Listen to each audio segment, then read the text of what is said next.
I'm back with another tutorial video, and today I'll be showing you how to video call on Snapchat or audio call on Snapchat. And now without further ado, let's dive right into the video. But before that, don't forget to like, subscribe and hit that bell icon for more videos. Okay, let's open up our Snapchat app first. And after you have landed on the camera interface, you can see the chat at the bottom side of your screen. Tap on the chat and here are all your friends. I will repeat, only if you are friends with someone on Snapchat you will be able to call them, or if you are not friends with someone on Snapchat, you have sent them the friend request, but if they have not accepted yet, then you will not be able to make video calls with them. So in order to make a video call, you can see a friend of mine over here.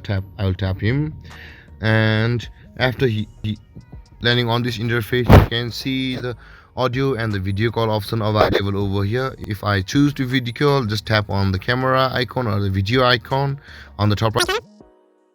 That was a video call, and you can see the phone. You can also see both audio call and video call are applicable in Snapchat if you're friends with somebody. And there guys, video calling somebody on Snapchat is that easy, and if you have any confusions or questions regarding the topic, don't hesitate to comment in the comment section below, and don't forget to like, subscribe and hit that bell icon for more videos. Thank you for watching guys.